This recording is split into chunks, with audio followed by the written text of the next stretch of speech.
Hello guys, আমরা আছি ব্যাঙ্গালোরে, বাইরে কাজ করি, বাইরে থাকি, বাড়িতে নাই। বাড়িতে আজকে হলো কালী পূজা। বাড়ির থেকে তো কালী পূজা ধুমধাম হতো, কিন্তু ব্যাঙ্গালোরে থেকেও দেখো আমরা পুজো করতেছি এইখানে। আর এই যে আছে কাকা, কাকা এদি দেখো পূজাটা করবেন। ঠিক আছে, পুজো করো। এই যে মোটামুটি পূজা শেষের দিকে, সবাই বাতি টাতি লাগে লেগছে, একটু পরে দেখা।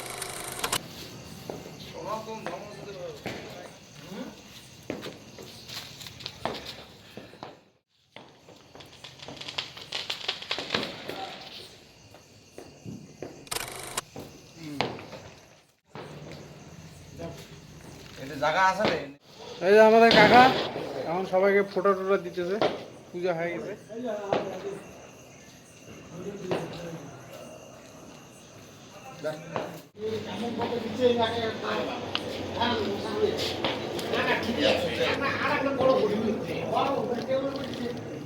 এই যে টোটু ভাই তোমাকে দেখে লাগছো, দেখো টোটু ভাই, এই যে দেখ কিছু বলা লাগবে? কিছু বলা মানে কি, তোকে তো অনেকদিন দিয়ে ভিডিও কয়টা দিছম বুঝছিস, তোকে তো ভালো মতো চেনে না, ওই জন্য তো আমার টোটু ভাই এখন এই যে ঘুরে নিবাম, ঘুরে যে ঘুরতাম দেখছেন। হ্যাপি দিওয়ালি। এই যে আমার তুই তো বাকি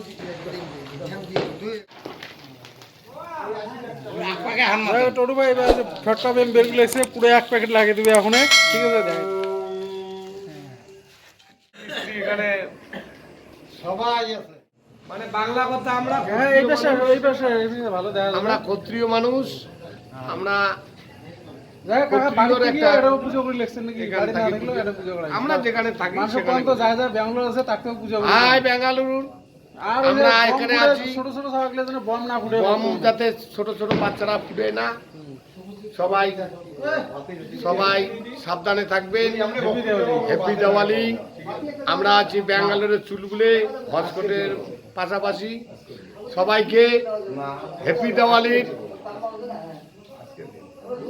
অনুরোধ জানাচ্ছি, শুভেচ্ছা জানাচ্ছি, ভক্তি প্রণাম জানাচ্ছি।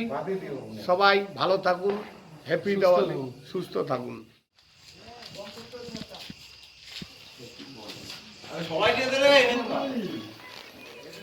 আগুনে কেমন কে ভাজা আগুন লাগবে তো।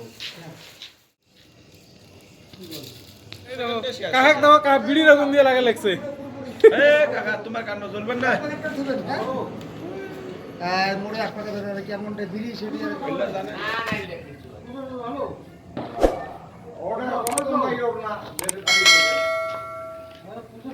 আইজো আইজো আইজো। ও